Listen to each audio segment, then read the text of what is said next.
बहुत उलझा हुआ केस है सर। कातिल ने पीछे से गला घोटा है उसका। सिर्फ 1 हफ्ते के अंदर तुम्हें कातिल को पकड़ना है। ऐसा लगता है कि आप जानबूझकर हमें गुमराह करने की कोशिश कर रही हैं। বরাবরের মতো top 10 south Indian Hindi debit movie নিয়ে সাজানো হয়েছে আজকের পর্বটি এমন 10টি মুভি নিয়ে সাজানো হয়েছে যে মুভিগুলো আপনাকে একটু হতাশ করবে না। একের পর এক টুইস্ট, রোমান্স, লাভ স্টোরি এবং কমেডি আপনাকে মুগ্ধ করে দেবে। এই 10টি মুভি আমি নিজেও দেখেছি। তো দেরি না করে চলুন শুরু করা যাক। যে মুভিগুলো ইউটিউবে পাওয়া যায় না সেই মুভিগুলো দেখতে আমাদের টেলিগ্রাম চ্যানেলে যুক্ত হতে পারেন। ডিসক্রিপশন বক্সে টেলিগ্রাম চ্যানেল লিংক দেওয়া আছে। হত্যা 2023 সালে মুক্তি পায় সাইকোলজিক্যাল থ্রিলার ফিল্ম হত্যা। এই মুভিতে অভিনয় করেছেন বিজয় অ্যান্টনি, ঋতিকা সিং এবং মীনাক্ষী চৌধুরী। এই মুভির গল্প এগোতে থাকে একজন মডেলকে ঘিরে যাকে তার নিজের অ্যাপার্টমেন্টে খুন করা হয়েছিল, আর সেই খুনের তদন্ত করতে কাজ করে বিজয় অ্যান্টনি। কিন্তু একজন মডেলকে কেন খুন করা হলো, কে বা কারা তাকে খুন করলো, আর সেই মডেলকে খুন করার পেছনের রহস্য কি, সেই রহস্য জানতে হলে আপনাকে দেখতে হবে হত্যা। বোগেনভিলিয়া চলতি বছরের অক্টোবরে মুক্তি পায় psychological crime thriller film bougainvillea. এই মুভিতে অভিনয় করেছেন ফাহাদ ফাসিল, জ্যোতির্ময়ী, কুঞ্চাকো বোবান, বীণা নন্দকুমার, স্ত্রিন্দা এবং সরফ। এই মুভির গল্প এগোতে থাকে রয়েস এবং ঋতুকে ঘিরে, যারা তাদের 2 সন্তানকে নিয়ে সুখেই ছিল, কিন্তু তাদের সাথে এমন এক অনাকাঙ্ক্ষিত দুর্ঘটনা ঘটে যা তাদের জীবনকে অস্বাভাবিক করে দেয়। তারা তাদের জীবনকে নতুন করে সাজানোর জন্য চেষ্টা করে, আর এর মধ্যেই তারা পড়ে যায় আরও এক নতুন সমস্যায়। কিন্তু কি সেই সমস্যা, তারা সেই সমস্যা সমাধান করতে পারে কিনা, সেসব কিছু জানতে হলে আপনাকে দেখতে হবে বোগেনভিলিয়া। V1 2019 সালে মুক্তি পায় সাসপেন্স থ্রিলার ফিল্ম V1। এই মুভিতে প্রধান চরিত্রে অভিনয় করেছেন রাম অরুণ কাস্ত্র এবং বিষ্ণুপ্রিয়া পিল্লাই।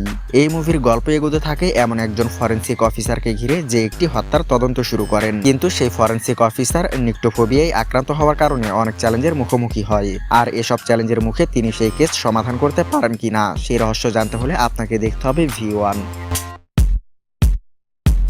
সেভেন্থ ডে 2014 সালে মুক্তি পায় action thriller film seventh day. এই মুভিতে অভিনয় করেছেন পৃথ্বীরাজ সুকুমারন, টভিনো থমাস, অনুমোহন, বিনয় ফোর, ইয়োগ জাপি, জননী আয়ার এবং প্রবীণ প্রেম।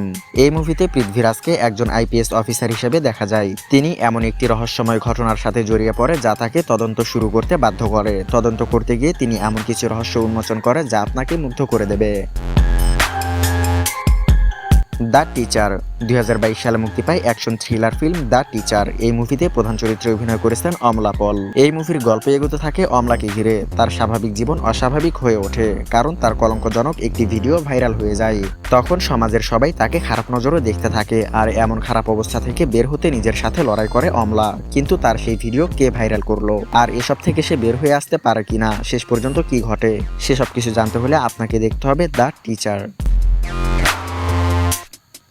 দ্য লাস্ট পেজ 2021 সালে মুক্তি পায় suspense thriller film the last page. এই মুভিতে প্রধান চরিত্রে অভিনয় করেছেন অমৃতা শ্রীনিবাসন, রাজেশ বালাচান্দিরন, শ্রী রাজ এবং ভিঘ্নেশ স্থানমুগাম।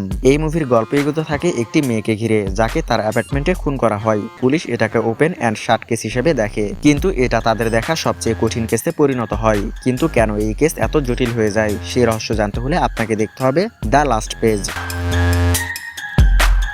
ব্ল্যাকআউট চলতি বছরে মুক্তি পায় কমেডি থ্রিলার ফিল্ম ব্ল্যাকআউট। এই মুভিতে অভিনয় করেছেন বিক্রান্ত ম্যাসি, রুহানি শর্মা, সুনীল গ্রোভার, মৌনী রায়, যিশু সেনগুপ্ত, অনন্ত বিজয় যোশী, প্রসাদক এবং কেলি দর্জি।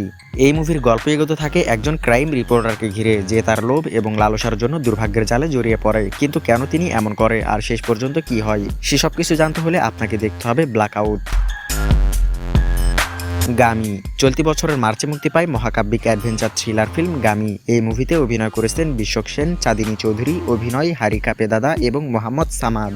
এই মুভির গল্প এগোতে থাকে শঙ্করকে ঘিরে যে একজন অ্যামনেসিয়াক অঘরী। সে পৌরাণিক নিরাময়ের সন্ধানে একটি বিপজ্জনক হিমালয়ের পথ ধরে যান। তিনি এমন একটি ঔষধের সন্ধান করেন যা মানুষকে বৃদ্ধ হওয়ার হাত থেকে রক্ষা করে। কিন্তু এরপর কি ঘটে, তিনি সেই ঔষধ আবিষ্কার করতে পারেন কিনা, নাকি তার সাথে ঘটে যায় ভয়ঙ্কর কোনো ঘটনা, সেসব কিছু জানতে হলে আপনাকে দেখতে হবে গামি। পার্কিং 2023 সালে মুক্তি পায় থ্রিলার ড্রামা ফিল্ম পার্কিং। এই মুভিতে প্রধান ভূমিকায় অভিনয় করেছেন হরিশ কল্যাণ, MS ভাস্কর এবং ইন্দুজা রবিচন্দ্রন। এই মুভির গল্প এগোতে থাকে একজন বয়স্ক লোক এবং একজন যুবককে ঘিরে। তারা যেখানে ভাড়া থাকে সেখানে পার্কিং স্পেস নিয়ে দুজনের মধ্যে দ্বন্দ্বের সৃষ্টি হয়, আর এরপর ঘটে যায় অনাকাঙ্ক্ষিত এক ঘটনা, আর সেই ঘটনা জানতে হলে আপনাকে দেখতে হবে পার্কিং। স্যার চলতি বছরের অক্টোবরে মুক্তি পায় অ্যাকশন ড্রামা ফিল্ম স্যার। এই মুভিতে প্রধান চরিত্রে অভিনয় করেছেন বিমল এবং ছায়াদেবী। এই মুভির গল্প সাজানো হয়েছে মঙ্গলয় নামের একটি গ্রামকে ঘিরে। এই গ্রামের ধনী লোকেরা দরিদ্রদের জন্য শিক্ষার বিরোধিতা করে। তারা মনে করে গরিবের শিক্ষার কোনো প্রয়োজন নেই, আর তাদের এই অন্যায়ের প্রতিবাদ করে একজন শিক্ষক। গ্রামের দরিদ্র পরিবারের সন্তানেরা যেন সুশিক্ষায় শিক্ষিত হতে পারে, তিনি সেই ব্যবস্থা করতে লড়াই করেন। কিন্তু শেষ পর্যন্ত কি হয়, তিনি তাদের শিক্ষার ব্যবস্থা করতে পারেন কিনা, সেসব কিছু জানতে হলে আপনাকে দেখতে হবে স্যার।